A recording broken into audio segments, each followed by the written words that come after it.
I am Shaggy, I am Philolitea, and I am returned to read some more Plato from the Phaedrus, beginning in the middle of the sentence up here at the top of the page,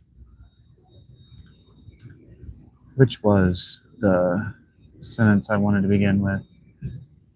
I wanted to begin with right here after wing.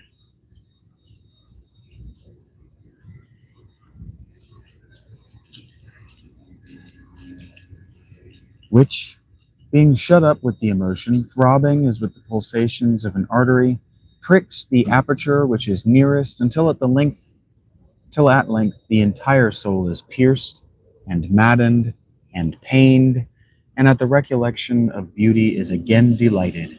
And from both of them together the soul is oppressed at the strangeness of her condition, and is in a great strait and excitement, and in her madness can neither sleep by day nor abide in her place by night.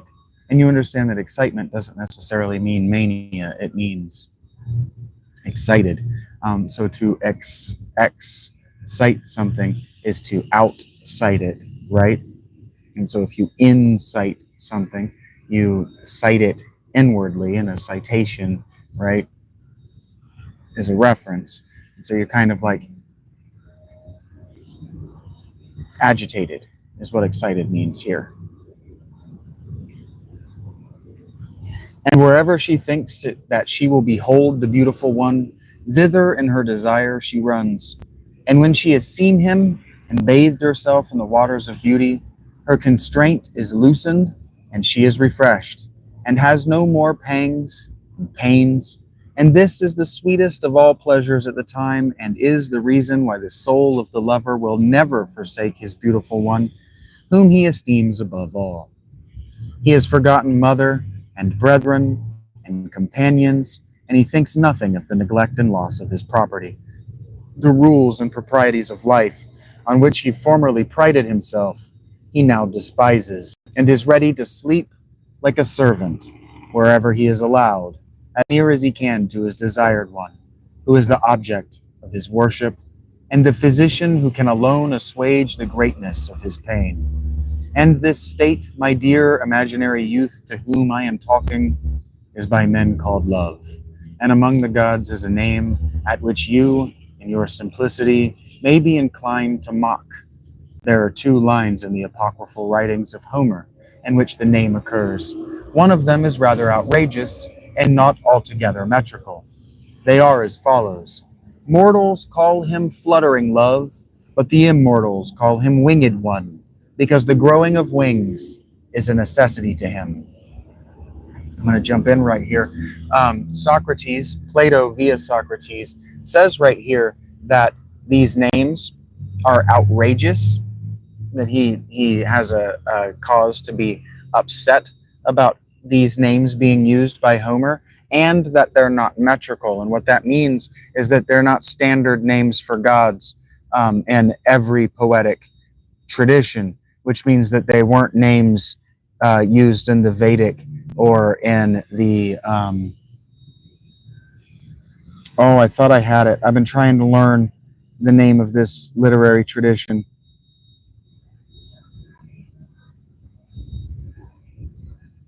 I don't have it. The tradition that Zoroaster belongs to. That means that these names, Fluttering Love and Winged One, weren't names that were used across Indo-Europe, the Indo-European language family, for their gods, or this particular god, which means that what he's saying is that Homer invented this, and we should be upset about it because it's changed. Not we, but Greek people at the time should be upset about it because it's confused their understanding of the word, and that the confusion of the understanding of the word is at Plato, or at Homer, taking liberty to come up with his own names for these gods. So if you've listened to me recently talking on one of the games that I play, I don't remember which live I did, I was talking about this. I talk too much anymore to remember where I said it. I was talking about It would have been one of my Final Fantasy 1 plays where I was actually reading the book or listening to the book. The wheel, the language, or I'm sorry, the horse, the wheel, and language. Just give this guy a second. I guess his loud ass car is more important than what I'm trying to talk about. He'll get around to leaving. This fucking Mustang GT. No, please. Take your time. I'm not obviously sitting here trying to do something. I want to hear that noise.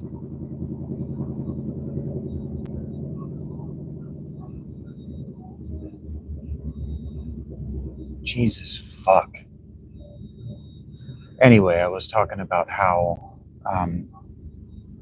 the Indo-European languages, until as recently as the Persian Empire, across pretty much all of them, used the same poetic names for all of their gods.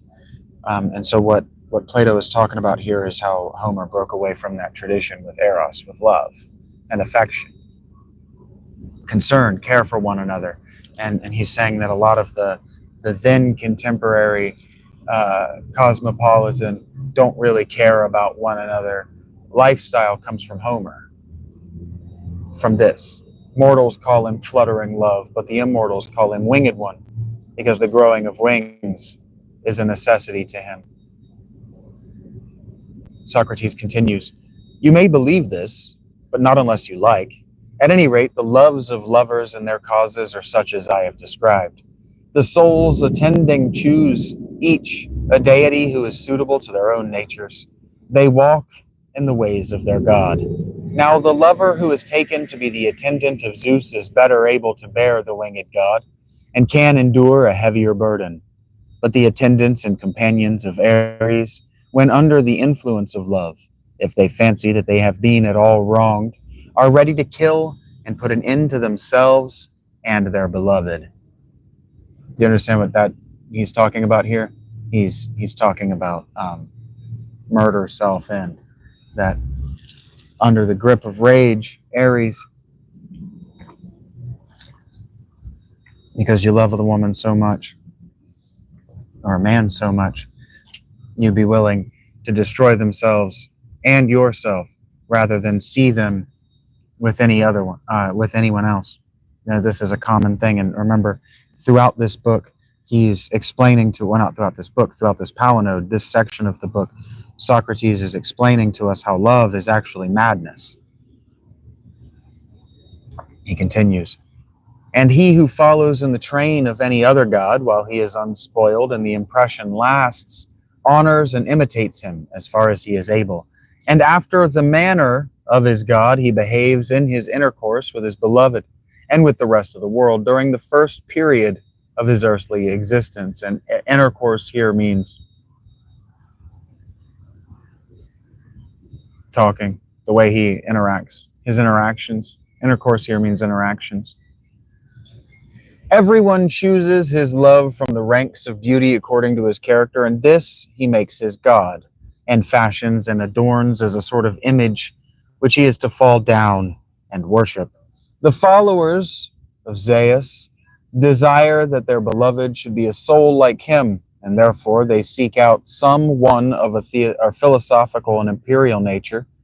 And when they have found him and loved him, they do all they can to confirm such a nature in him. And if they have no experience of such a disposition hitherto, they learn of any one who can teach them, and themselves follow in the same way. And they have the less difficulty in finding the nature of their own God in themselves, because they have been compelled to gaze intensely on him." Do you need me to explain this to you? You watch somebody who's wise or who lives a noble life. You watch a shaggy Philaulitea and you feel like, I could do that. What he's doing seems really easy. It seems like it's not worth a lot of money. And then you try it and you go, oh, well, actually, maybe that's a lot more difficult than I thought. And so you imitate him.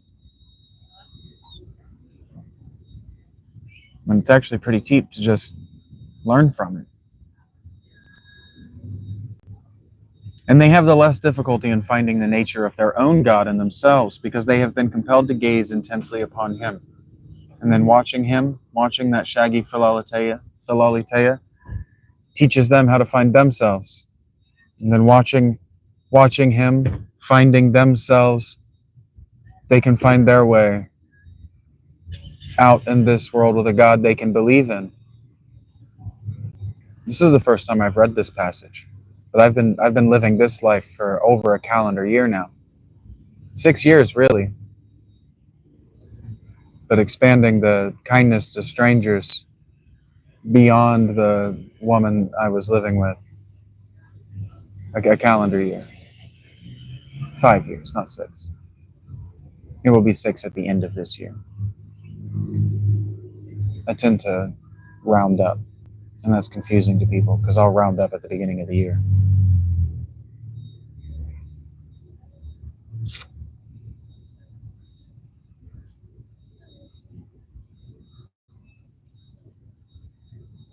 Their recollection clings to him, and they become possessed of him and receive from him their character and disposition, so far as man can participate in God.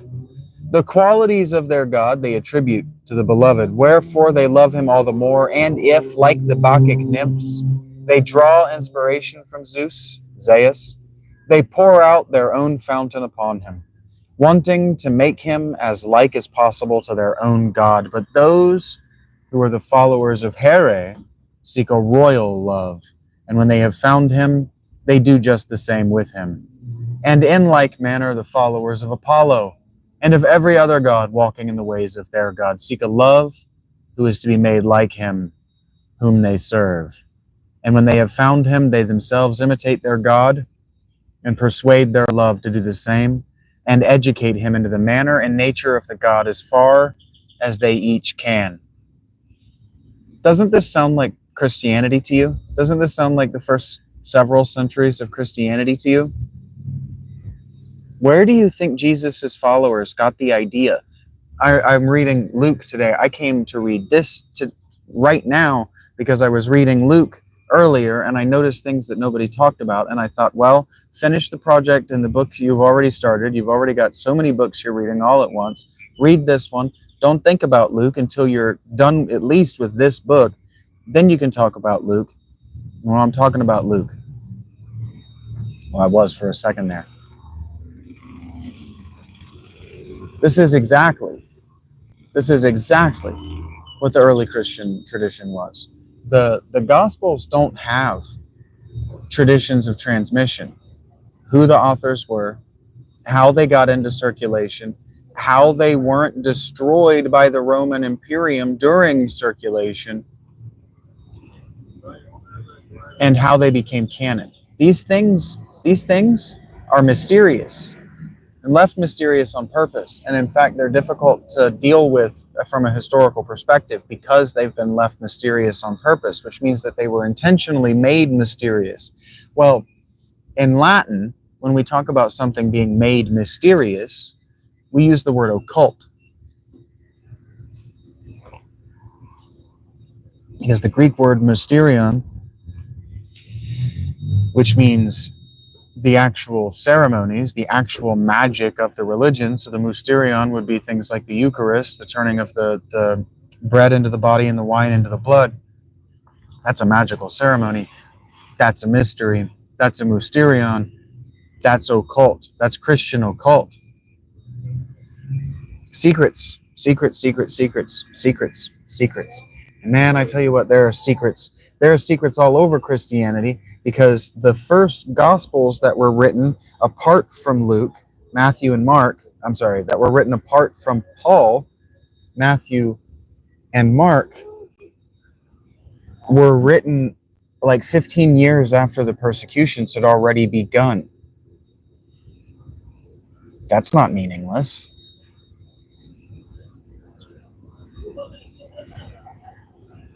That means there was a conspiracy. There had to have been a conspiracy. There had to have been a cult. Why? Because that's what they were doing. and they were hiding it all under the nose of Roman officials. And so if Luke is written in AD 80, 80 AD, that means that Luke was written 16 years after the first documented Roman persecution of Christians in AD 64. AD 64 is about 30 years after Jesus. And so you can notice neat 15-year divisions between these things happening. Jesus dies. 2 sections of 15 years later, there are persecutions. Another section of 15 years later, there are books about who the real lived person Jesus was in greater and greater specificity. There's no gospel queue. Gospel queue doesn't exist. There wasn't a sayings gospel floating around. I know that because if there were a sayings gospel floating around, Gospel Thomas would have more. It would have more similarities with the previous gospels because it wouldn't have been able to get away with changing so many of the things that Jesus said to fit their particular Jesus, their presentation of Jesus. Because the Gnostic Gospel of Thomas was written sometime in the 2nd century, sometime after that 100-year, right? Sometime after 101 AD, and that's another 15. That's actually 2 more 15 divisions, and a division of 15 years is a generation. You understand? It takes 15 years from birth to adult maturity. 15, you're ready to engage in the adult male world. At the age of 13, you're sexually mature, and you're expected across Indo-European civilization, I'm assuming the same in Semitic civilization and North African civilization, that at 13 you're expected to have a job, you're expected to be providing for your family in a meaningful way, and by age 16 you're expected to be working toward having your own family and being the fuck out of the house at 16. Genetically speaking, but definitely in the 1st century. And so when we're talking about 15 years, at 15 years in your life, you're old enough to have 2 children.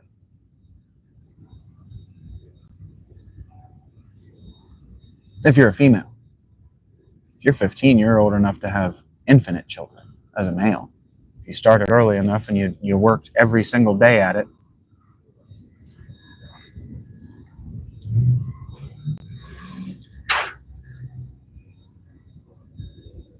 Okay. I want to read that whole paragraph again. In that same manner, the followers of Apollo, this is 300 years before Jesus, but we could say, in that same manner, the followers of Jesus and of every other god, walking in the ways of their God, seek a love who is to be made like him whom they serve. And they did call Jesus things like the light, they called him life, they called him Sophia, they called him wisdom, not wisdom, they called him truth. And all of these words actually had Greek names. So they called him things like Zoe, which is also what that's what the Septuagint calls Eve, Zoe. So they called him Eve. Could you imagine that? You're praying at church on Sunday to Eve, but the icon at whom you're praying is not the primordial female as a female with the fig leaves. It's Jesus, the man, the lived person, not the metaphor. That's what 1st century people were doing in this model, because they were reading Plato. They were reading this book intensely. So in that same manner, the followers of Apollo and of every other god, walking in the ways of their God, seek a love. Jesus talks about what? Love thy neighbor. You don't have to look very far for a love if your neighbor has given it to you and to everyone, and you're giving it to your neighbor and everyone. Seek a love who is to be made like him whom they serve. And when they have found him, they themselves imitate their God and persuade their love to do the same. And educate him into the manner and nature of the God as far as they each can. And isn't again, we already did the name swap, but isn't that exactly what that community of people was doing? That's exactly how the book of Luke opens. For the better edification of your soul, Theophilus, I'm going to tell you this story because I actually know some secret about it that the other people who have written books about it don't know. That's how Luke opens. The Greek is even more mysterious than the English, and the English there is pretty mysterious. And Theophilus Theophilus was a common name, but that itself might be a mystery. That might not actually be there might not have been a real dude, Theophilus, that book was being directed to. Thus fair and blissful to the beloved is the desire of the inspired lover, and the imitation of which I speak into the mysteries of true love, if he be captured by the lover and their purposes effected. Now, the beloved is taken captive in the following manner. The character of the two steeds. At the vision of beauty, the ill-conditioned steed rushes on to enjoy, but is restrained by his companion. The dad is dragging his feet like that. People are so rude. They see and hear me doing this, and they just make as much noise as possible. If he be captured by the lover, at the vision of beauty the ill-conditioned steed rushes on to enjoy, but is restrained by his companion and by the charioteer. As I said at the beginning of this tale, I divided each soul into three, 2 horses and a charioteer, and one of the horses was good and the other bad.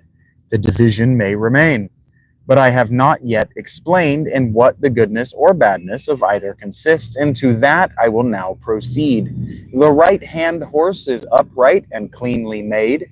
He has a lofty neck and an aquiline nose. His color is white, and his eyes dark. He is a lover of honor and modesty and temperance, and the follower of true glory. He needs no touch of the whip, but is guided by word and admonition only. The other is a crooked, lumbering animal put together anyhow. He has a short, thick neck. He is flat-faced and of a dark color, with gray eyes and blood-red complexion. The mate of insolence and pride, shag-eared and deaf, hardly yielding to whip and spur.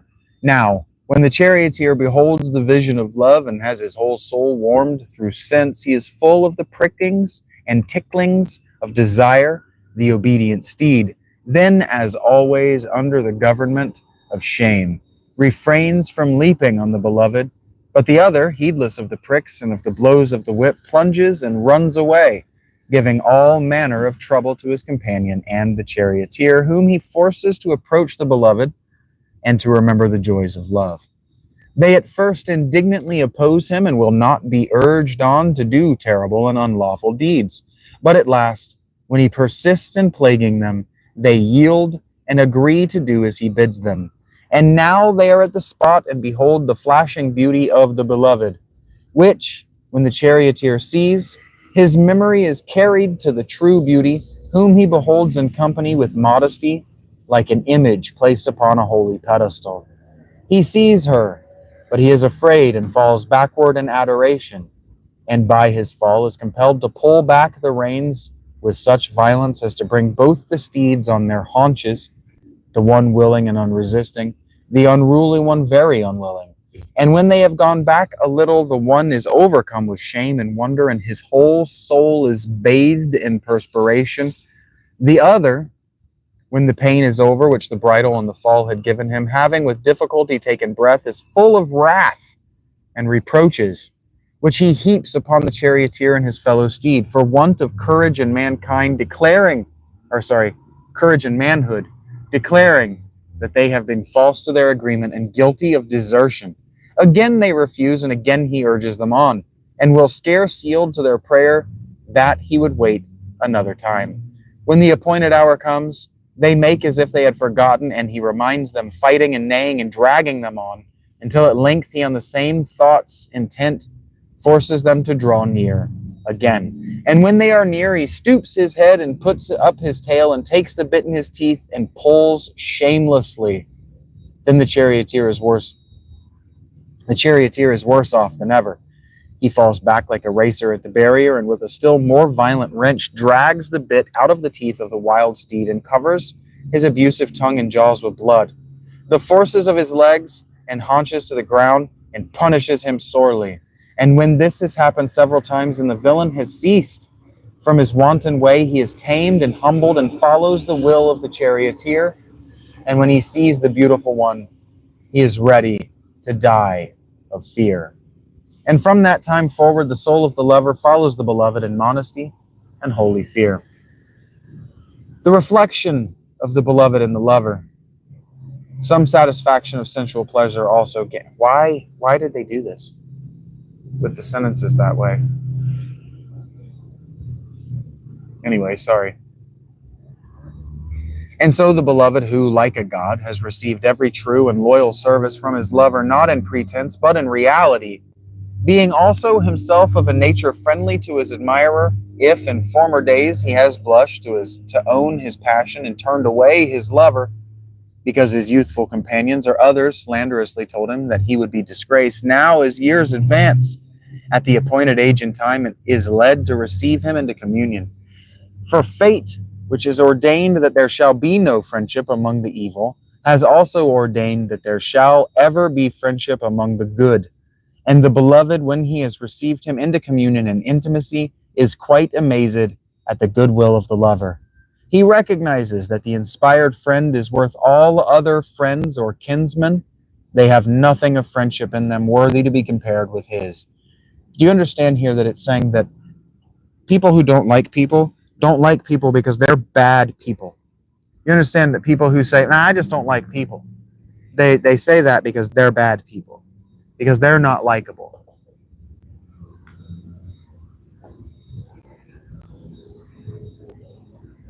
I love humans. I just have a very, very low threshold when it comes to tolerance for abuse.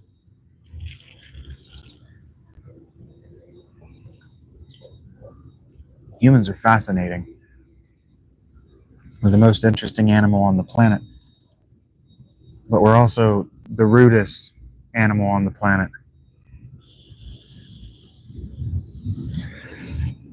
A human will go out of their way to fuck up your day.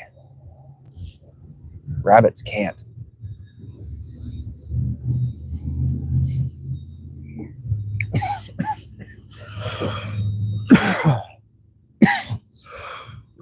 And the beloved, when he has received him into communion and intimacy, is quite amazed at the goodwill of the lover. He recognizes that the inspired friend is worth all other friends or kinsmen. They have nothing of friendship in them worthy to be compared with his. And when this feeling continues and he is nearer to him and embraces him, in gymnastic exercises and at other times of meeting, then the fountain of that stream which Zeus, when he was in love with Ganymede, named Desire, overflows upon the lover, and some enters into his soul, and some, when he is filled, flows out again, and as a breeze or an echo rebounds from the smooth rocks and returns whence it came, so does the stream of beauty, passing through the eyes, which are the windows of the soul, come back to the beautiful one. There arriving and quickening the passages of the wings, watering them and inclining them to grow, and filling the soul of the beloved also with love. And thus he loves, but he knows not what. He does not understand and cannot explain his own state. He appears to have caught the infection of blindness from another. You understand, if you're listening to this and you're watching my short form work as well, or maybe my medium form work, my work that's under an hour long, you will recognize when I'm talking about, like, if you want to have a relationship with your wife or your significant other that's healthy, I meant to say your significant other or spouse, not wife. I was going to say wife or boyfriend, something like that, but I chose to change my mind. Anyway, if you're going to have a relationship that matters with your spouse or your significant other, you need to already have a relationship with your parents that matters. And you might be recognizing what I'm talking about here, that if you penetrate somebody before you know them, thus he loves, but he knows not what he loves. He does not understand and cannot explain his own state. If you can't articulate how you feel, you don't understand how you feel, right? If you can't define a word, you don't understand the word. If you can't define it, you don't know it, so you can't use it. You shouldn't be using it. You can use it, you just can't use it with the efficacy. You can't use it as well as if you did know it. It's like being a swordsman, right? But not knowing the particular sword you're about to fight with. That's why duels, right, use neutral weapons. You're not allowed to use a pistol or a knife or a rapier that you use every day. That gives you an unfair advantage. You know that weapon. You might know your weapon better than I know this entire field of weaponry. So at least if we have the same weapon, we have the same weapon. We have the same lack of familiarity with the weapon. And so if you don't know the people you're sleeping with, they don't know you either. And so like this whole thing of like men and women do it, but women are the ones who talk about it because women can sleep with huge numbers of people way easier than men can just biologically, because more men are willing to say yes to any given woman than any given man.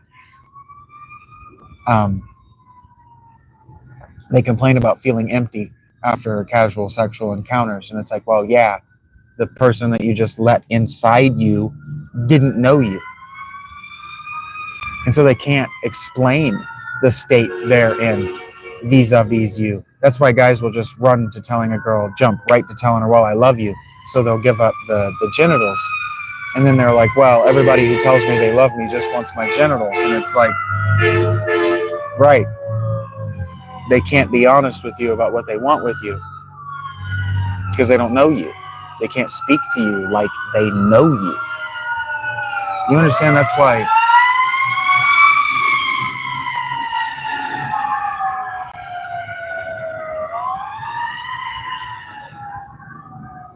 that's why flirtation and dating outside of large friend groups is so difficult, right? Because you don't know the people that you're talking to. And so everything they say is potential sexual assault. Because if you escalate flirting to anything beyond the superficial and the totally tame,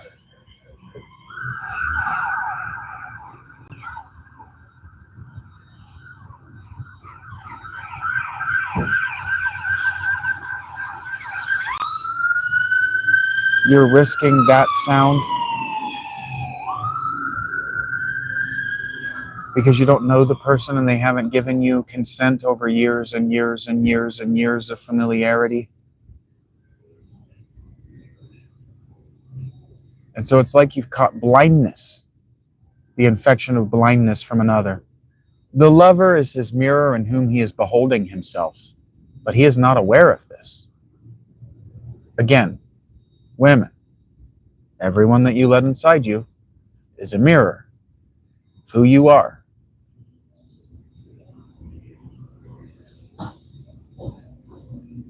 When he's with the lover, both cease from their pain, but when he is away, then he longs as he has longed for and has love's image, love for love, lodging in his breast, which he calls and believes to be not love, but friendship only, and his desire is as the desire of the other, but weaker. He wants to see him, touch him, kiss, embrace him, and probably not long afterwards his desire is accomplished. When they meet, the wanton steed of the lover has a word to say to the charioteer. He would like to have a little pleasure in return for many pains, but the wanton steed of the beloved says not a word, for he is bursting with passion which he understands not. He throws his arms around the lover and embraces him as his dearest friend. And you understand here that what he's describing, he's explaining the biological function of desire. He's explaining why men get boners. Men get these boners and they really feel like someone needs to help them get rid of them, because there is a non-zero chance that tomorrow, in the evolutionary context of the world ancient from Plato's day, you weren't guaranteed to survive the night. So having survived the day,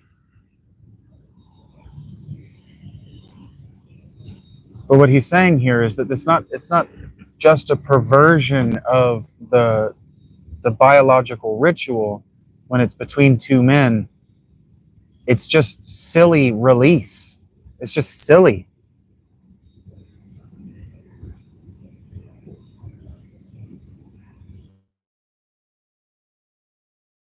night, the wanton steed of the lover has a word to say to the charioteer. He would like to have a little pleasure in return for many pains, but the wanton steed of the beloved says not a word, for he is bursting with passion which he understands not. He throws his arms around the lover and embraces him as his dearest friend, and when they are side by side, he is not in a state in which he can refuse the lover anything if he asks him, although his steed and the charioteer oppose him with the arguments of shame and reason. After this, their happiness depends upon their self-control. If the better elements of the mind which lead to order and philosophy prevail, then they pass their life here in happiness and harmony, masters of themselves and orderly, enslaving the vicious and emancipating the virtuous elements of the soul. And when the end comes, they are light and winged for flight, having conquered and won of the three heavenly or truly Olympian victories. Nor can human discipline or divine inspiration confer any greater blessings on man than this, if, on the other hand, they leave philosophy and lead the lower life of ambition. Then probably after wine or in some other careless hour, the two wanton animals take the two souls when off their guard and bring them together, and they accomplish that desire of their hearts, which to the many is bliss. And this having once enjoyed, they continue to enjoy, yet rarely, because they have not the approval of the whole soul. They too are dear, but not so dear to one another as the others, either at the time of their love or afterwards. He's talking about chasing the white dragon of orgasm. You understand that, right? Look, I'm a male. I get it. I understand what he's talking about entirely. They too are dear, but not so dear to one another as the others, either at the time of their love or afterwards. And what that means is that, you know, the mutual coming together of true lovers who are procreating for the future is greater than the, well, I feel kind of dirty for doing that to you, so I'm gonna go. And then when I miss you, you know, it'll be like intense again. But for now, I got to get the fuck away from you. That's what he's describing. They consider that they have given and taken from each other the most sacred privileges, pledges, and they may not break them and fall into enmity. At last they pass out of the body unwinged but eager to soar, and thus obtain no mean reward of love and madness. For those who have once begun the heavenward pilgrimage may not go down again to darkness and the journey beneath the earth, but they live in light always, happy companions in their pilgrimage, and when the time comes at which they receive their wings, they have the same plumage because of their love. Thus great are the heavenly blessings which the friendship of a lover will confer upon you, my youth, whereas the attachment of the non-lover, which is alloyed with a worldly prudence and has worldly and niggardly ways of doling out benefits, will breed in your soul those vulgar qualities which the populace applaud, will send you bowling round the earth during a period of 9,000 years and leave you a fool in the world below. Evidently, I read this last time, and I stopped at Phaedrus' speech. And so that's fine. I don't remember reading it, so this is as much for me as it is for you. The poetical form is only intended to please Phaedrus. I hate that the editor did that and didn't put it in a different damn font. Anyway. And thus, dear Eros, I have made and paid my recantation as well and as fairly as I could, more especially in the matter of the poetical figures which I was compelled to use because Phaedrus would have them.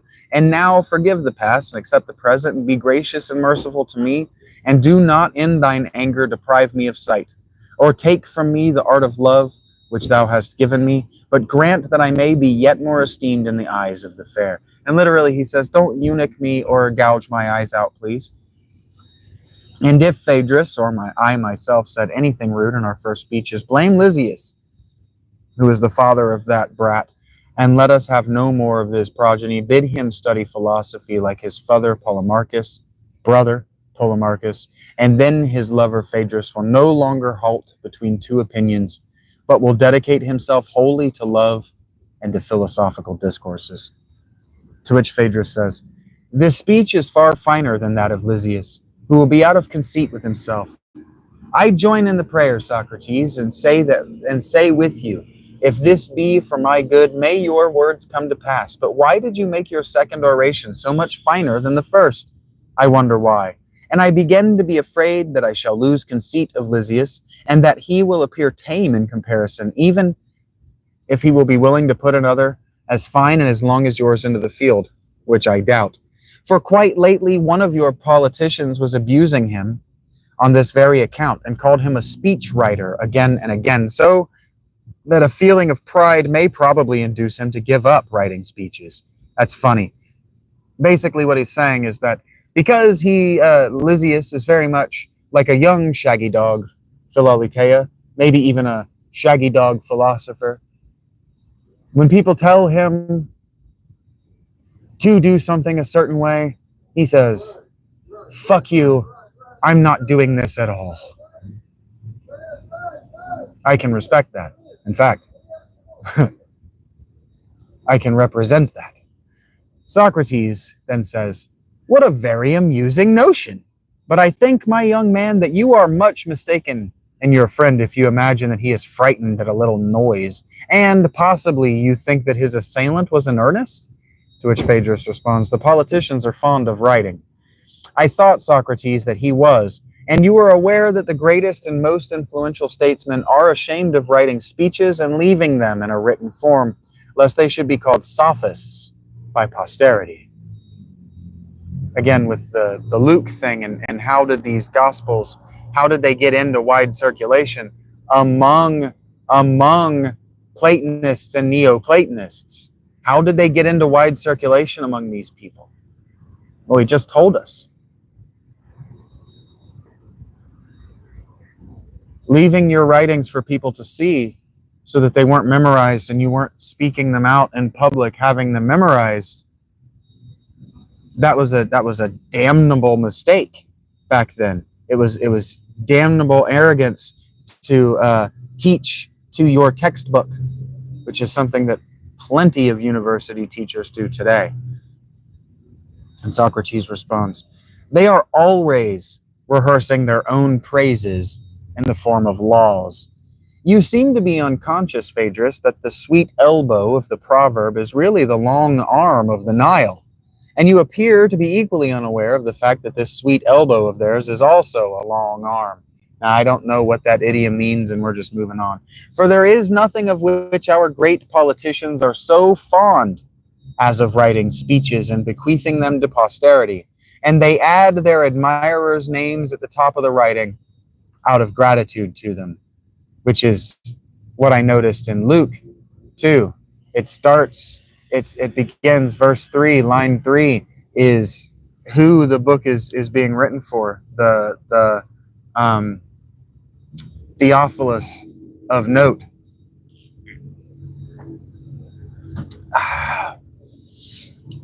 Anyway, Phaedrus says, what do you mean? I do not understand. And Socrates, who is several hundred years before Luke, says, why? Do you not know that when a politician writes, he begins with the names of his approvers? How so? Asks Phaedrus. And Socrates says, why? He begins in this manner. Be it enacted by the Senate, the people, or both, on the mention of a certain person, who is our author, and so putting on a serious face, he proceeds to display his own wisdom to his admirers in what is often a long and tedious composition. The Gospels do this. Now, what is that sort of thing but a regular piece of authorship? To which Phaedrus says, well, true. And Socrates, and by regular, he means ordinary. It happens frequently, common. And Socrates says, and if the law is finally approved, then the author leaves the theater in high delight. But if the law is rejected and he is done out of his speech-making and not thought good enough to write, then he and his party are in mourning. This is our current government. It didn't used to be this way. It didn't used to be this way. But this is how we've been since Obama and the healthcare thing. This is Hillary Clinton's entire career. Is this what he's describing? And Phaedrus says, well, very true. And Socrates goes on with, so far, So far are they from despising, or rather, so highly do they value the practice of writing. And Phaedrus says, well, no doubt. And Socrates says, they become like gods. And when the king or orator has the power, and Lycurgus or Solon, as Lycurgus or Solon or Darius had, of attaining an immortality of authorship and estate, is he not thought by posterity when they see his companions? And does he not think himself, while he is yet alive, to be a god? Phaedrus says, well, very true. And Socrates says, then do you think that any one of this class, however ill despised, would reproach Lysias with being an author? My buddy Socrates, my buddy Madge is kind of working on this idea and trying to get himself into a place where he's comfortable with the idea of authorship being godhood. But that's what it is. And so Socrates asks, then do you think that any one of this class, however ill despised, would reproach Lysias with being an author? And Phaedrus says, well, not upon your view, for according to you, he would be casting a slur upon his own favorite pursuit. I say that on Twitter all the time. I'm like, well, don't you write? And people are like, no, I don't write. And I'm like, well, then how am I reading what you just wrote if you didn't write it? And they're like, well, I mean, I'm not like an author like Stephen King. And I'm like, well, Stephen King does the same dumb shit on Twitter that you're doing right now. So how are you different? You're disparaging the art of writing by saying that you're not writing. What are you doing?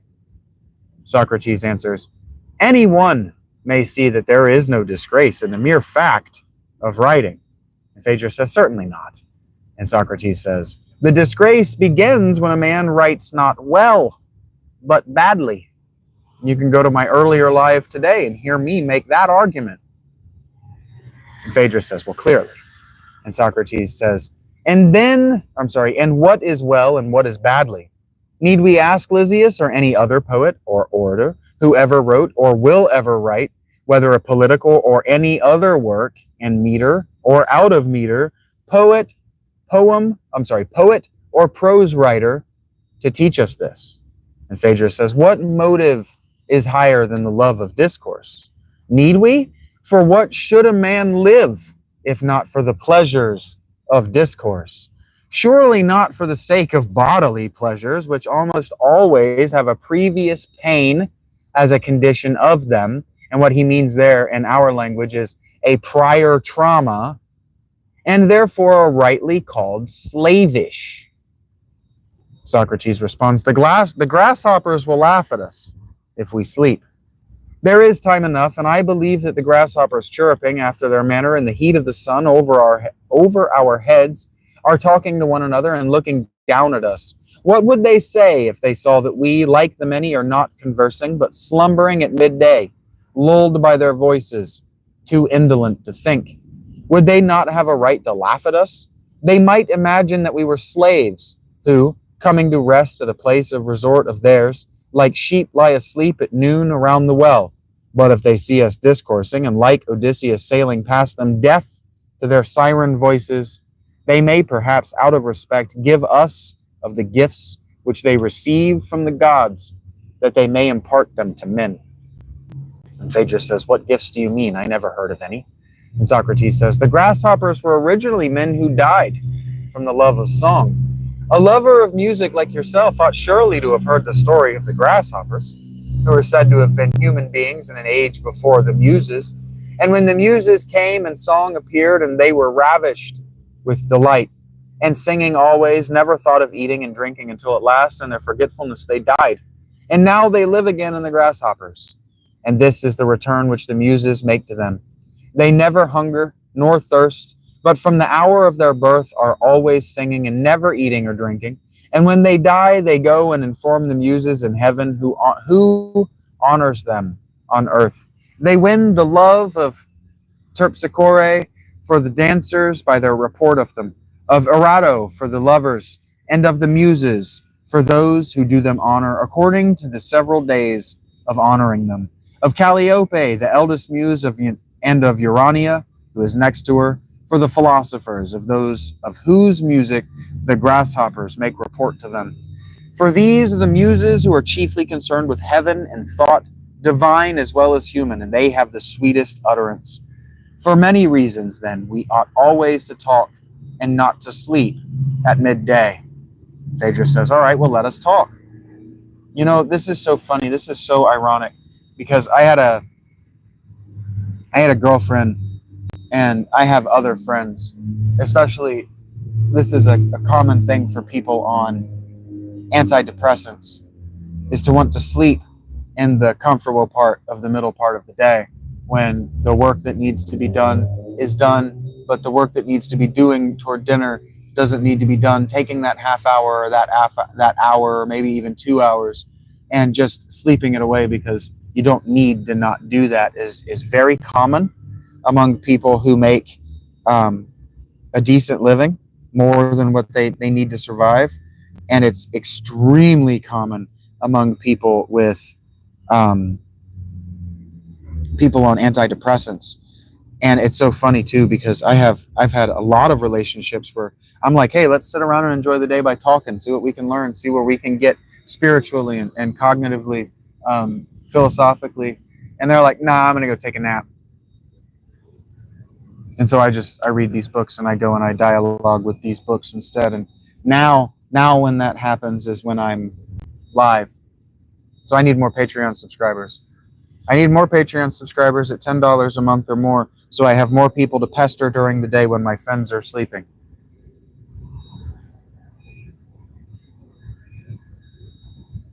Phaedrus says, well, let us talk then. And Socrates responds, shall we discuss the rules of writing and speech as we were proposing? Well, very good, Phaedrus says. And good speaking, should not the mind of the speaker know the truth of the matter about which he is going to speak? Socrates. Ooh. Oh. I got something. There it is. I had a seed, or I had some kind of plant matter in my sinuses there for a second. Okay.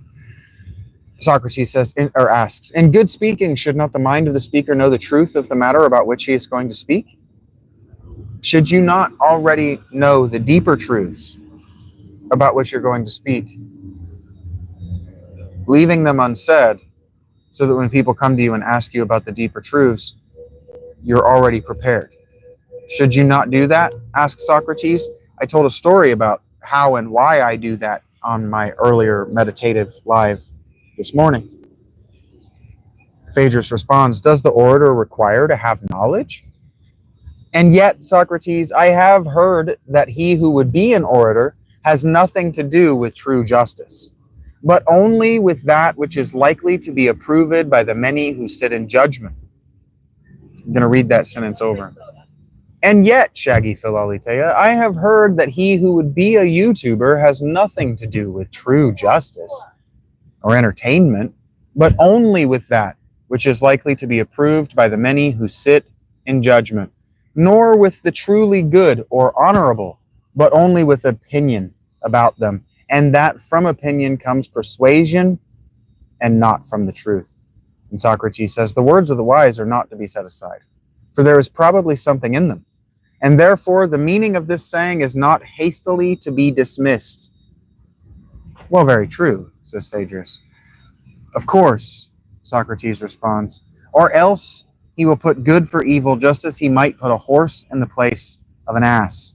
Let us put the matter thus, because you understand, you can put a donkey or you can put a mule in the place of an ass, or in the place of a horse.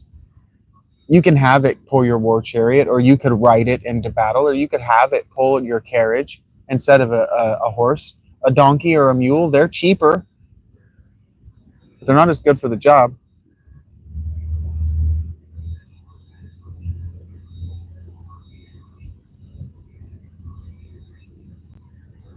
Let us put the matter thus. Suppose that I persuaded you to buy a horse and go to the wars. Neither of us knew what a horse was like, but I knew that you believed a horse to be of tame animals and the one which has the longest ears. That would be ridiculous, Phaedrus says. That would be a donkey.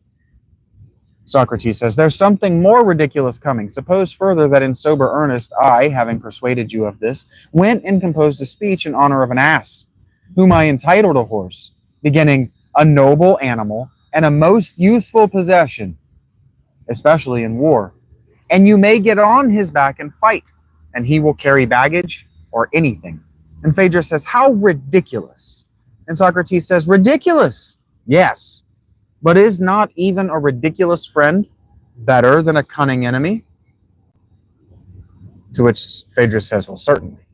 And Socrates continues, and when the orator, instead of putting an ass in the place of a horse, puts good for evil, being himself as ignorant of their true nature as the city on which he composes is ignorant, and having studied the notions of the multitude, falsely persuades them not about the shadow of an ass, which he confounds with a horse, but about good, which he confounds with evil. What will be the harvest which rhetoric will be likely to gather after the sowing of that seed? And Phaedrus says, well, the reverse of good. And Socrates says, naturally, the mere knowledge of the truth, not enough to give the art of persuasion, but neither is the art of persuasion separable from the truth. But perhaps rhetoric has been getting too roughly handled by us, and she might answer, but what amazing nonsense you are talking, as if I forced any man to learn to speak in ignorance of the truth.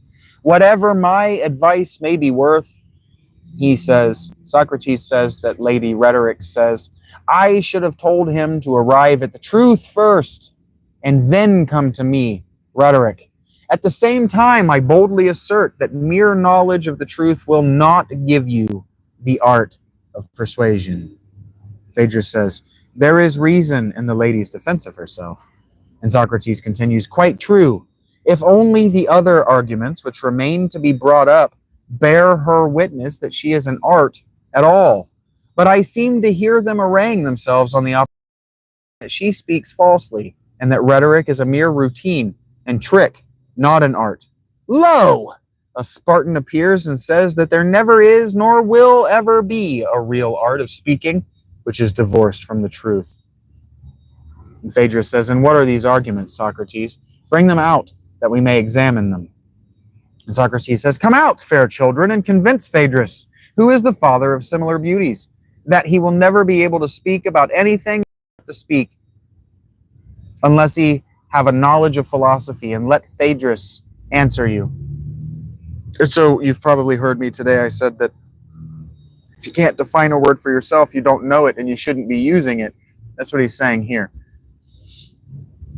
And Phaedrus says, put the question.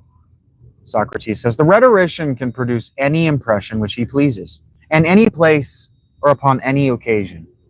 Is not rhetoric taken generally a universal art of enchanting the mind by arguments, which is practiced not only in courts and public assemblies, but in private houses also, having to do with all matters, great as well as small, good and bad alike, and is in all equally right and equally to be esteemed?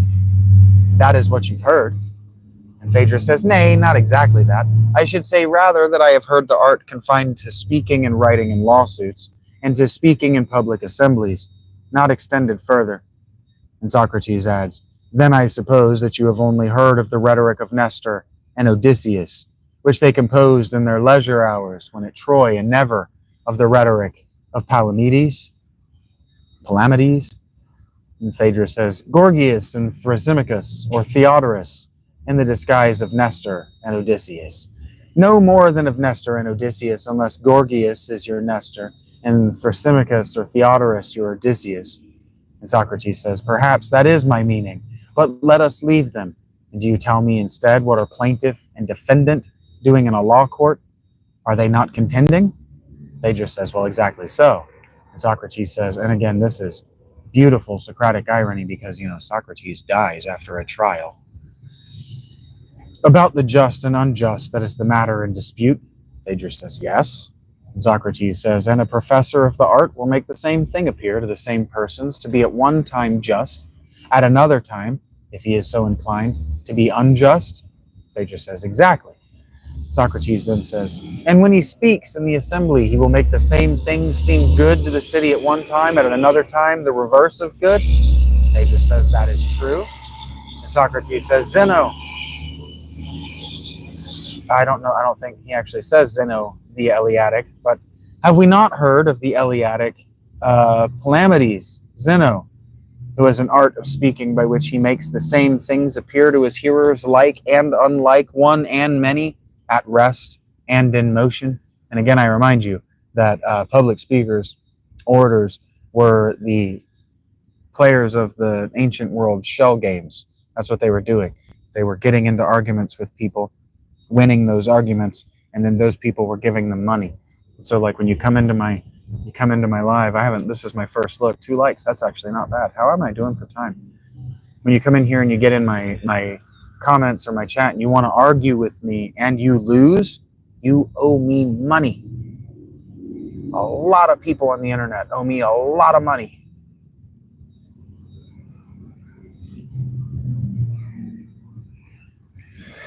It's true. Phaedrus says, very true. And Socrates says, the deceiver must know the truth because he has to find a likeness of the truth. He must, oh no. What have I done? He must learn to deceive by degrees. The art of disputation, then, is not confined to the courts and the assembly, but is one and the same in every use of language. This is the art, if there be such an art, which is able to find a likeness of everything to which a likeness can be found, and draws into the light of day the likenesses and disguises which are used by others. He's talking about my art now. Connecting everything to everything else. Drawing the light out of the dark. Bringing the light into the dark. Unmasking the masked. Discovering the disguised. Like these are my work. This is what I'm doing. And he's describing it. Phaedrus, how do you mean? Socrates, let me put the matter thus. When will there be more chance of deception? When the difference is large or small? When the difference is small. And you will be less likely to be discovered in passing by degrees into the other extreme than when you go all at once. Of course. He then, who would deceive others and not be deceived, must exactly know the real likenesses and differences of things. He must. And if he is ignorant of the true nature of any subject, how can he detect the greater or less degree of likeness in other things to that of which, by the hypothesis, he is ignorant? He cannot. And when men are deceived and their notions are at variance with realities, it is clear that the error slips in through resemblances. Yes, that is the way. Then he who would be a master of the art must understand the real nature of everything.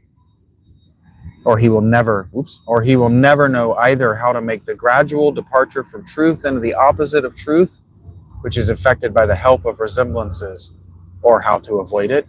And again, the word that he's saying here, it's actually funny.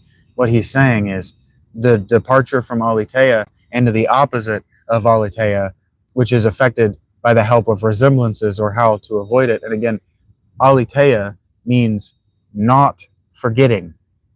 So he just said to make the gradual departure from not forgetting into the opposite of not forgetting, which is affected by the help of resemblances.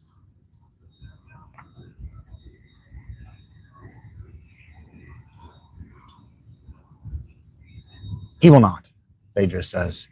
He then, who being ignorant of the truth aims at appearances, will only attain at an art of rhetoric which is ridiculous and is not an art at all. And you understand that ridiculous means deserving of ridicule, right? Phaedrus says that may be expected. Illustrations of skill and want of skill from this. Why does he do that? Anyway, that's why so many YouTubers get upset with me when I comment on their work, because I ridicule them for being ignorant of the truth, even though they have expensive degrees and lots of followers and that pretty gold or even platinum plaque. Shall I propose that we look for examples of art and want of art, according to our notion of them, in the speech of Lysias, which you have in your hand, and in my own speech?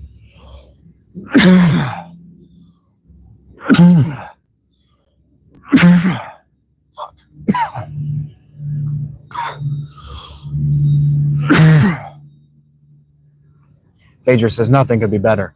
And indeed, I think that our previous argument has been too abstract and wanting in illustrations.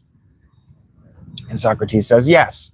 And the two speeches happen to afford a very good example of the way in which the speaker who knows the truth may, without any serious purpose, steal away the hearts of his hearers. Something I can't be doing. I'm giving you the armor against it by reading this to you. This piece of good fortune I attribute to the local deities, and perhaps the prophets of the muses who are singing over our heads may have imparted their inspiration to me.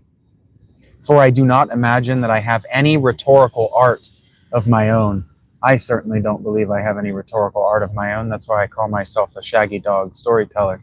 I'm not good enough at rhetoric to be a true teacher, to be a true pedagogue. That means educator of children. Phaedrus says, granted, if you will only please to get on. He wants Phaedrus to finish this badly.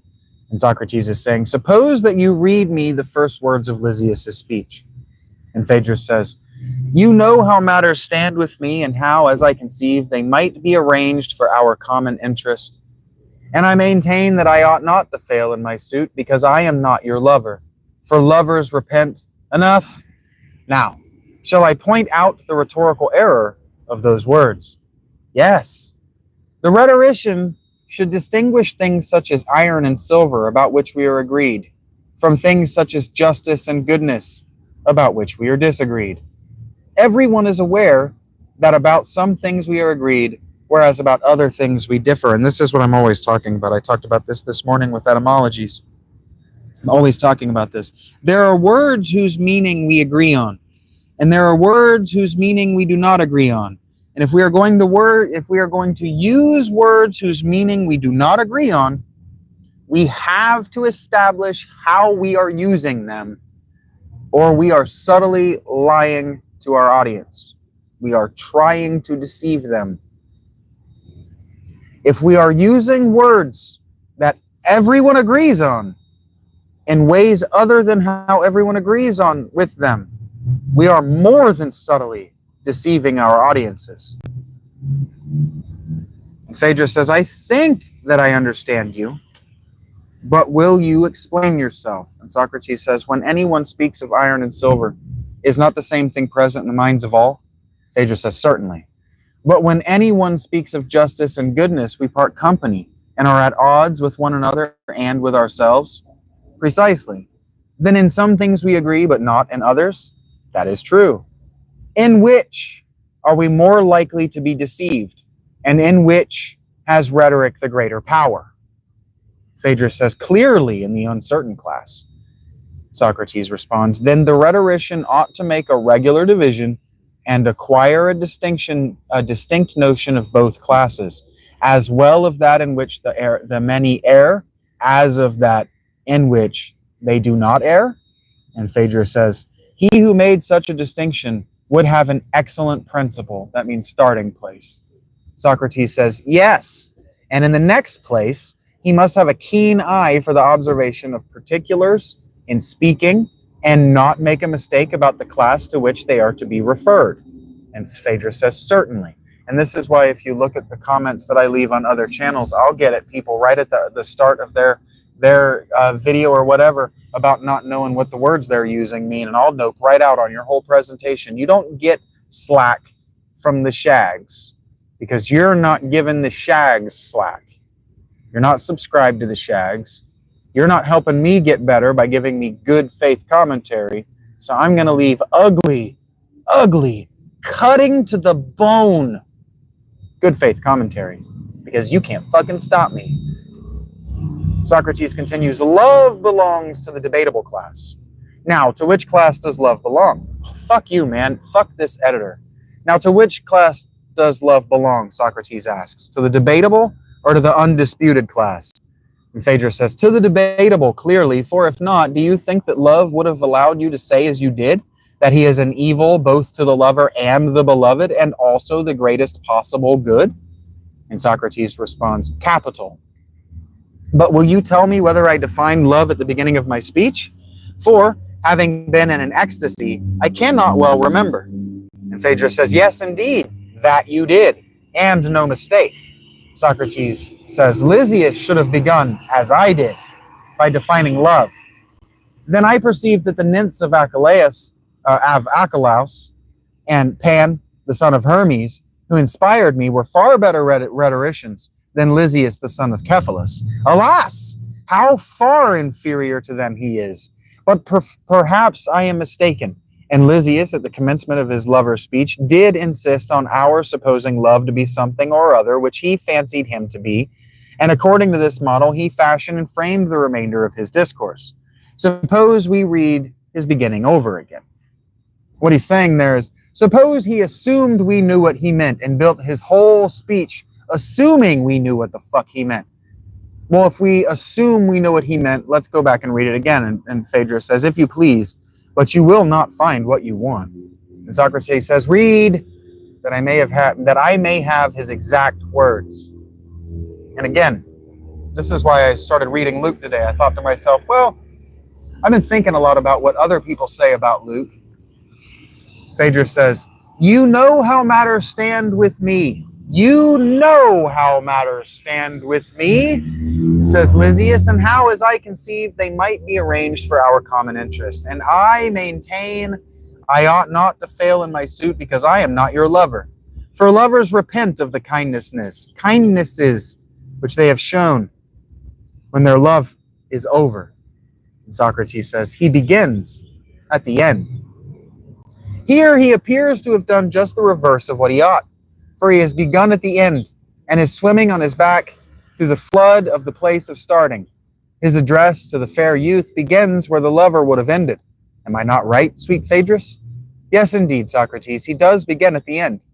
No order.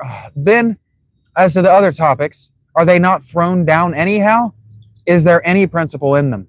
Why should the next topic follow next in order, or any other topic?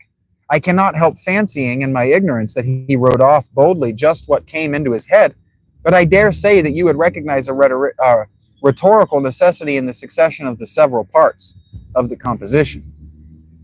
And that's why I'm all the time saying, state your premise, state your premise, state your premise, state your premise, state your premise. I'm actually telling you to start at the end, because everything flows out of your premise. Everything flows out of the premise. State your fucking premise. I'm going to go throw this away before it blows on the ground.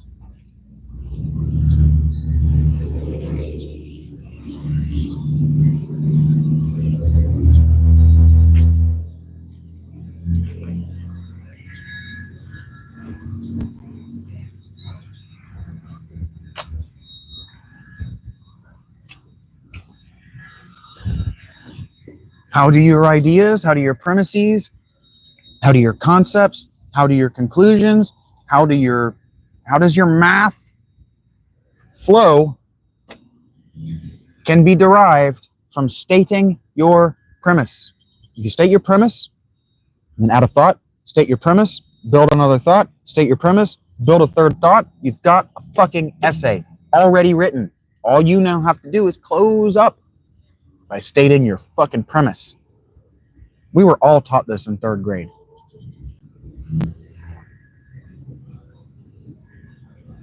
We were all taught this in third grade. I'm starting to get agitated. Why am I getting so agitated? Because Socrates is so right.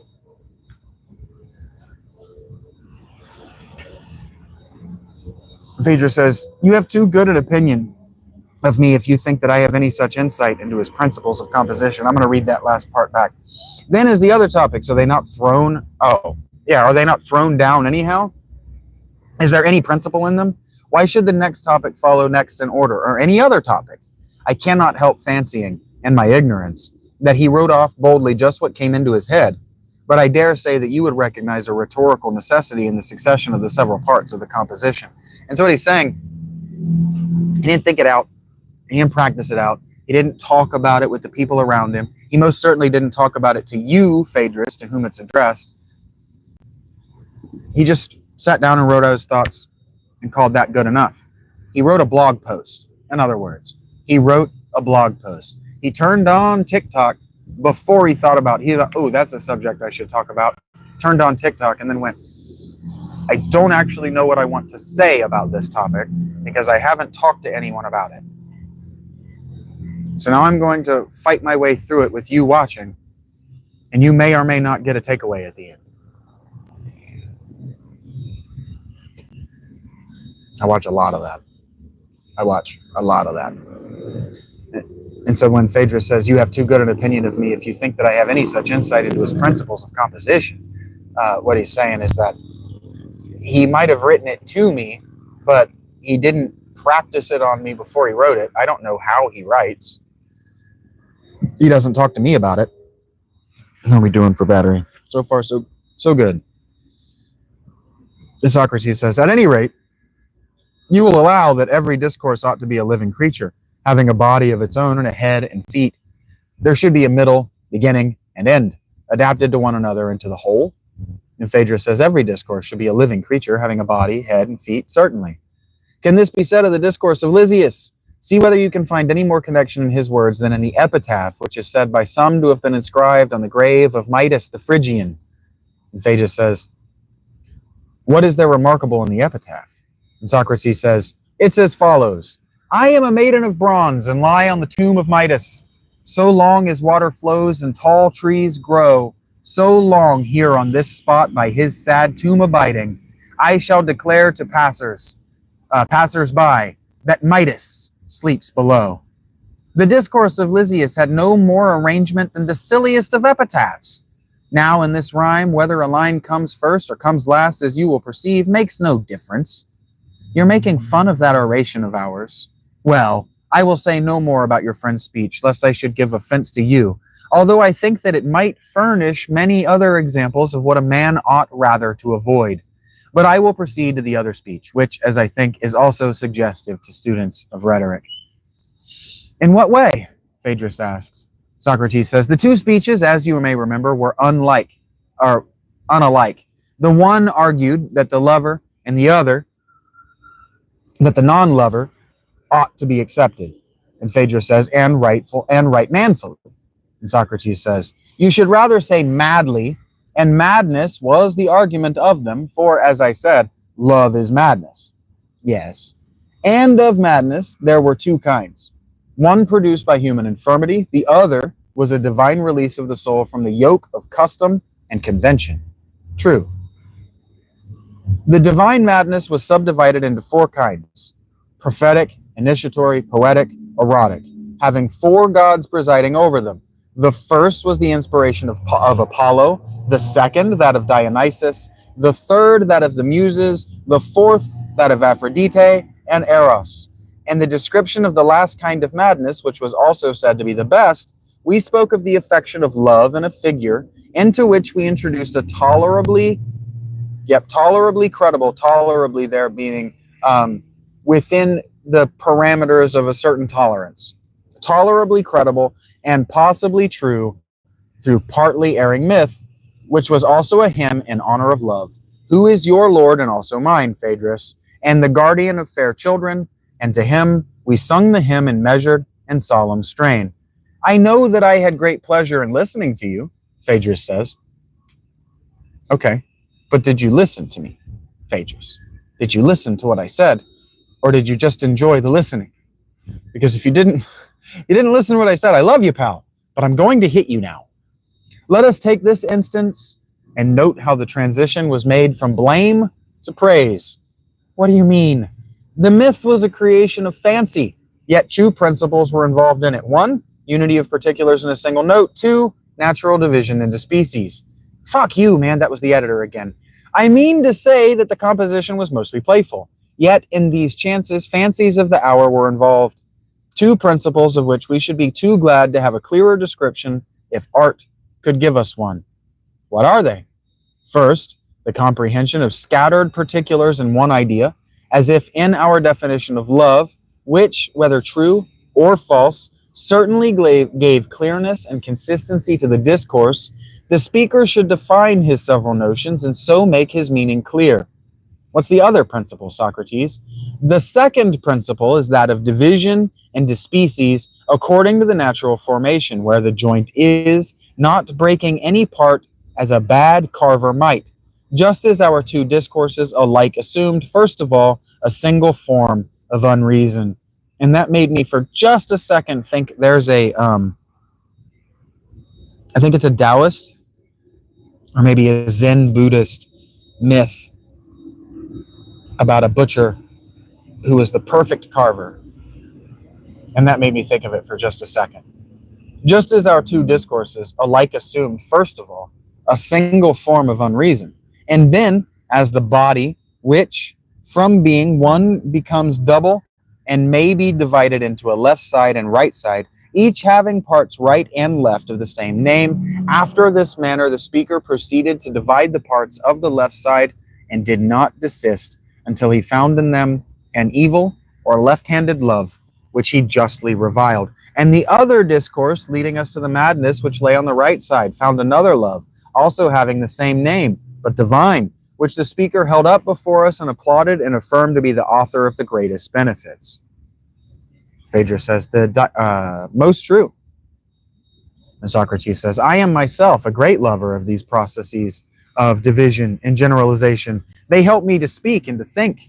And if I find any man who is able to see a one and many in nature, I follow him, or him I follow, he says, and walk in his footsteps as if he were a god. And those who have this art, I have hitherto been in the habit of calling dialecticians. But God knows whether the name is right or not. And I should like to know what name you would give to your or to Lysias's disciples, and whether this may not be that famous art of rhetoric, which Thrasymachus and others teach and praise. Skillful speakers they are, and impart their skill to any who is willing to make things or kings of them and to bring them gifts to them. Phaedrus says, he is not to be confused with the rhetorician. Damn it. Yes, he says, they are royal men, but their art is not the same with the art of those with whom you call, and rightly, in my opinion, dialecticians. Still, we are in the dark about rhetoric. Socrates says, still, what do you mean? The remains of it, if there be anything remaining which can be brought under rules of art, must be a fine thing, and, at any rate, is not to be despised by you and me. But how much is left? And Phaedrus says, there is a great deal surely to be found in books of rhetoric. And Socrates says, yes. Thank you for reminding me. There is the exordium, showing how the speech should begin, if I remember rightly. That is what you mean. The niceties of the art? Phaedrus, yes. Socrates, then following the statement of facts, and upon that witnesses. Thirdly, proofs. Fourthly, probabilities are to come. The great Byzantine word maker also speaks, if I am not mistaken, of confirmation and further confirmation. You mean the excellent Phaedrus? Yes, and he tells how refutation or further reputation is to be managed, whether in accusation or defense. I ought also to mention the illustrious Parian, Evenus, who first invented insinuations and indirect praises, and also indirect censures, which according to some he put into verse to help the memory. But shall I to dumb forgetfulness consign Tisias and Gorgias, who are not ignorant that probability is superior to truth, and who by force of argument make the little appear great and the great little, disguise the new in old fashions and the old in new fashions, and have discovered forms for everything, either short or going on to infinity. I remember Prodicus laughing when I told him of this. He said that he had himself discovered the true rule of art, which was to be neither long nor short, but of a convenient length. And that's true, man. I'll tell you what. as a myself, rhetorician, orator, public speaker, shaggy dog, storyteller, philaletheia, all these things that I'm doing all at the same time. It's the sweet spot I'm looking for. What video length will people click on? And then I'll just make everything that length because it's about being convenient. And Phaedrus says, well done, Prodicus. Then there is Hippias, Socrates continues, the Elean stranger, who probably agrees with him. Yes. And then there is Paulus, who is treasuries of diplasiology, I don't know what that is, and nomology, don't know what that is, and iconology, and who teaches them in the names of which Licymnius made him a present. They were to give a polish. Had not Protagoras something of the same sort? Phaedrus asks. Yes, Socrates says, rules of correct diction and many other fine precepts. For the sorrows or of a poor old man or any other pathetic case, no one is better than the Chalcedonian giant. He can put a whole company of people into a passion and out of one again by his mighty magic, and is first rate at inventing, of disposing of any sort of calumny on any grounds or none. Doesn't it sound like he's describing somebody like Tony Robbins? Isn't that his name? He's describing a what do they call those people actually? Just a public speaker, right? Public speaking is old, right? Motivational speakers is what he's talking about here. All of them agree in asserting that a speech should end in a recapitulation, though they do not all agree to use the same word. Phaedrus says, you mean that there should be a summing up of the arguments in order to remind the hearers of them. State your fucking premise. I have now said, Socrates says, all that I have to say of the art of rhetoric. Have you anything to add? Phaedrus says, not much, nothing very important. Leave the unimportant, Socrates says, and let us bring the really important questions into the light of day, which is, really important question, singular, which is, what power has this art of rhetoric, and when? Just two questions, Socrates. Phaedrus says, a very great power in public meetings. It has, Socrates agrees, but I should like to know whether you have the same feeling as I have about the rhetoricians. To me, there seem to be a great many holes in their web. Give an example. I will. Suppose a person to come to your friend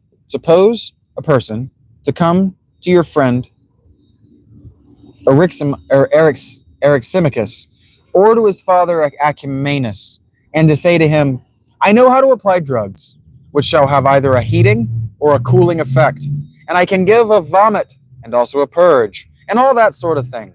And knowing all this as I do, I claim to be a physician and to make physicians by imparting this knowledge to others.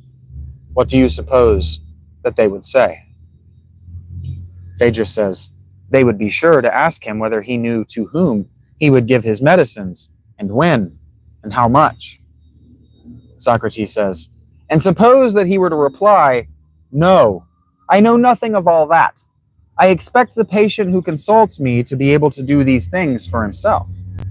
Phaedrus says, they would say in reply that he is a madman or a pedant who fancies that he is a physician because he has read something in a book or has stumbled on a prescription or two, although he has no real understanding of the art of medicine.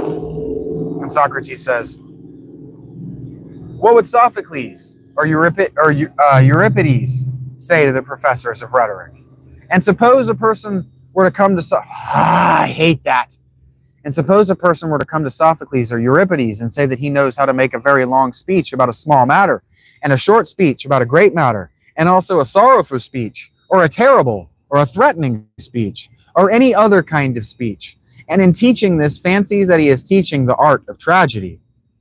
Phaedrus says they too would surely laugh at him if he fancies that tragedy is anything but the arranging of these elements in a manner which will be suitable to one another and to the whole. And Socrates says they would say to him in the most courteous manner and in the sweetest tone of voice, you only know the alphabet of your art. But I do not suppose that they would be rude or abusive to him. Would they not treat him as a musician? Would a man who thinks that he is a harmonist because he knows how to pitch the highest and lowest note? Happening to meet such an one, he would not say to him savagely, Fool, you are mad. But like a musician, in a gentle and harmonious tone of voice, he would answer, my good friend, he who would be a harmonist must certainly know this, and yet he may understand nothing of harmony if he has not got beyond your stage of knowledge, for you only know the preliminaries of harmony and not harmony itself. And Phaedrus says, very true. And then Socrates says, and will not Sophocles say to the display of the would-be tragedian that this is not tragedy, but the preliminaries of tragedy? And will not Acumenus say the same of medicine to the would-be physician? And Socrates says, quite true. So Phaedrus says, quite true. So Socrates continues, we should not be too hard on the, and if Adrastus the mellifluous or Pericles heard of these wonderful arts, brachiologies, brachologies, and iconologies, and all the hard names which we have been endeavoring to draw into the light of day, what would they say? Instead of losing temper and applying uncomplimentary epithets, as you and I have been doing, to the authors of such an imaginary art, their superior wisdom would rather censure us as well as them. Have a little patience, Phaedrus and Socrates, they would say. You should not be in such a passion with those who, from some want of dialectical skill and unable to define the nature of rhetoric, and consequently suppose that they have found the art in the preliminary conditions of it, and when these have been taught by them to others, fancy that the whole art of rhetoric has been taught by them. What he's saying is that, Shaggy, when you're watching YouTube because you want to listen to better at this than you, and you leave them an ugly comment, the ghosts of better people than you would say, maybe just let them be bad, because there are a whole group of people who don't know any better, and they most certainly were not educated in this in the way that you were, and your education is absolutely not why people come to your channel, and their education is 100% for certain not why anyone goes to theirs. So leave it alone. The gods don't care.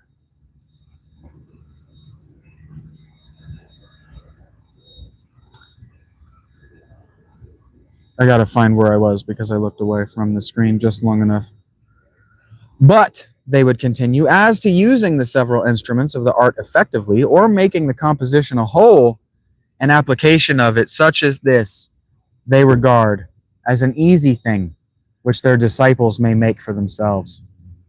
Phaedrus says, I quite admit, Socrates, that the art of rhetoric which these men teach, and of which they write, is such as you describe. There I agree with you, but I still want to know where and how the true art of rhetoric and persuasion is to be acquired. Socrates says, the perfection which is required of the finished orator is, or rather must be, like the perfection of anything else, partly given by nature, but may also be assisted by art.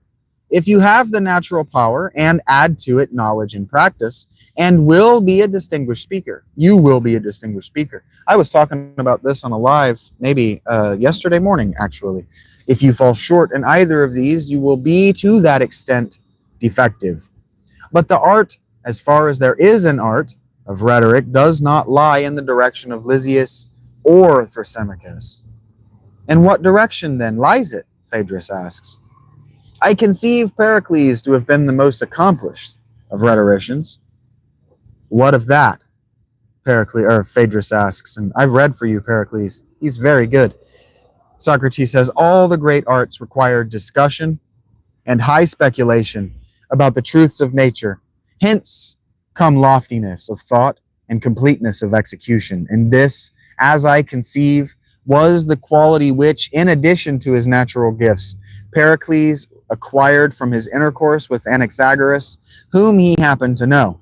He was thus imbued with the higher philosophy and attained the knowledge of mind and the negative of mind, which were favorite themes of Anaxagoras, and applied what suited his purpose to the art of speaking. And Phaedrus says, explain. Socrates responds, rhetoric is like medicine. And Phaedrus asks, how so? And Socrates says, why? Because medicine has to define the nature of the body and the rhetoric of the soul.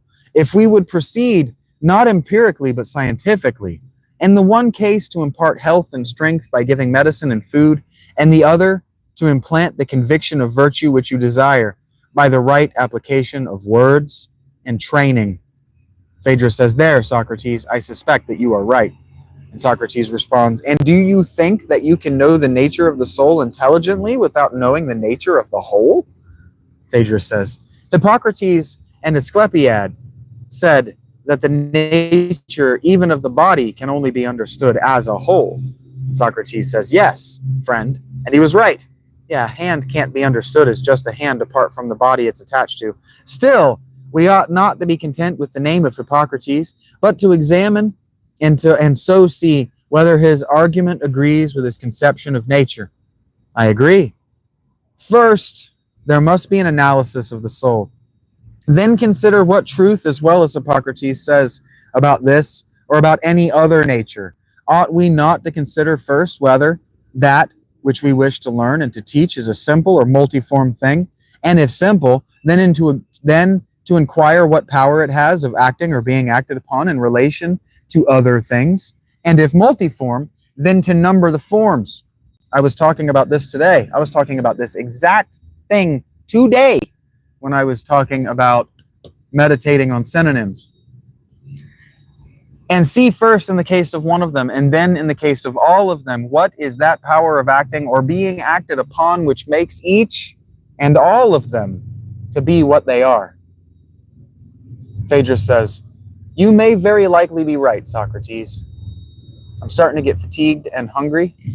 I don't have enough money to eat on, but I am starting to get fatigued.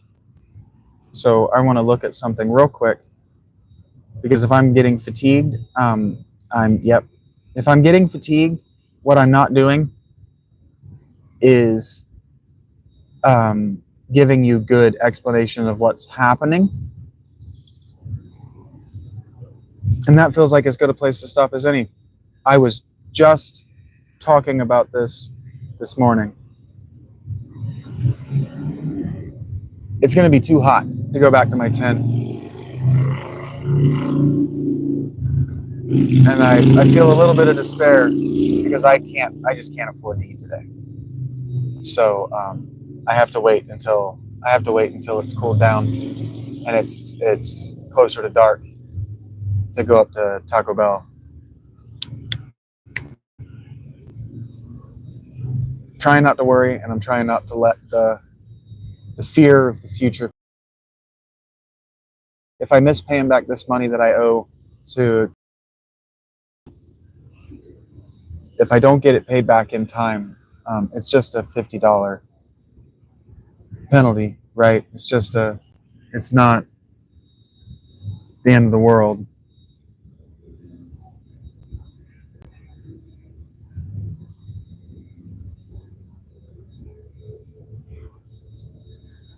But we do the work not for the reward. It's not about the reward. It's not about the money. The money would be nice. But we do the work for the work's sake. The work is what matters.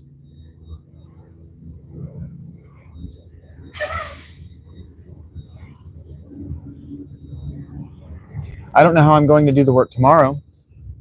I don't know how I'm going to be able to afford to do the work tomorrow. And I'm starting to smell.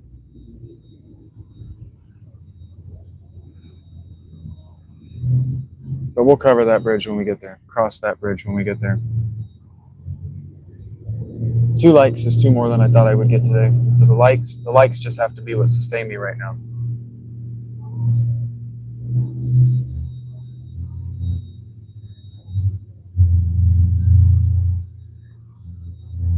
The only time I'm really sad is when I can't eat.